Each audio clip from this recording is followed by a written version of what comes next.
Ok, salut la team, on se retrouve pour donc, le WOD de vendredi. Donc on a à la boxe un wrap de 7 minutes, un wrap très court sur un couplet front squat et double under. On va le transformer ici sur la version Atom en gobelet squat avec du tempo et des double under. On va non plus réaliser un AMRAP de 7 minutes, mais on va réaliser 7 tours pour le temps. Les front squats, on va transformer en gobelet squat. Hugo à la démonstration, donc le gobelet squat. La charge toujours sous les clavicules, avec les coudes légèrement en avant. On va essayer d'avoir une big poitrine, surtout un poids dans les talons. Le poids dans les talons va nous permettre vraiment d'envoyer les hanches vers l'arrière. Exactement. De fléchir les jambes. On se rappelle toujours que le pli de la hanche doit passer sous la ligne haute du genou. Parfait. Et remonter de façon plutôt explosive. On va rajouter du tempo à cet exercice.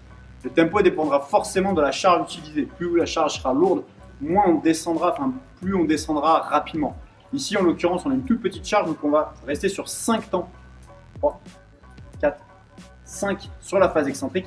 2 secondes de pause. 1, 2 et explosif à la remontée. À peine 1 seconde en haut et on va enchaîner la répétition suivante. 3, 4, 5 et 1 et 2. Je vous rappelle, comptez bien les et 1 et 2 pour avoir des vraies secondes. Merci Hugo. On réalise donc 6 répétitions avec ce tempo-là.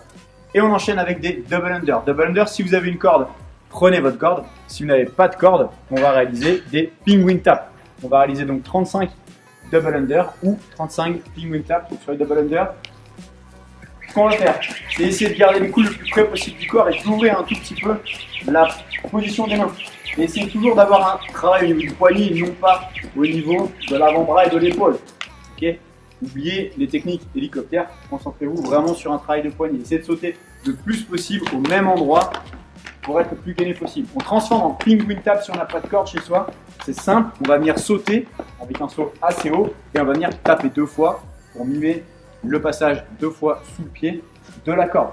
Essayez d'être explosif et réactif surtout sur le saut. Sur votre saut également, essayez d'être gainé et de transférer toutes les forces, c'est-à-dire de ne pas être complètement avachi et mou à la réception du saut.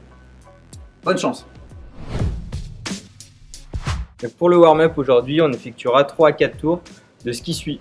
On a un flow pour les chevilles. Donc on va commencer à genoux avec les fesses posées sur les talons, avec les chevilles totalement étalées sur le sol. Première étape, je me remonte sur les genoux, je crochette le sol avec les orteils et je remonte sur les pieds, pieds à plat. Je redescends les genoux au sol, relâche les chevilles, pose les fesses sur les talons, etc. On fera 10 fois ce cycle-là. Deuxième exercice, on sera sur des montées sur pointe de pied. Donc vous pouvez vous prendre un support ou alors vous mettre totalement à plat. On va faire des calf curls, 20 répétitions, montées sur pointe des pieds, le plus haut possible à chaque fois. Ensuite, on aura 30 jumping jacks. Le mouvement basique, les pieds qui font. Vous pouvez même alterner la direction des pieds sur le côté ou sur l'avant. C'est grave. 30 répétitions. Ensuite, on aura 20 répétitions de knee to squat. Je me mets en position à genoux à nouveau. Et on va venir monter un pied puis l'autre jusqu'en position de deep squat. Attention sur cet exercice, très important. On ne fait jamais lever le niveau des épaules. Okay, donc on redescend à genoux, puis en deep squat. On essaie de jamais lever les épaules ou le bassin sur ce mouvement. On va essayer d'alterner droite-gauche à chaque répétition. 20 répétitions. Et on termine par 10 squats thoraciques rotation. Je me mets en squat complet. Je viens faire levier avec mon bras droit pour venir lever ma main gauche en direction du ciel. 10 répétitions en tout, prenez le temps de le faire. Vous pouvez même mettre de la pause en haut pendant 2 secondes. Profitez un peu de l'étirement. On fera 3 à 4 tours complets sur ces 5 exercices.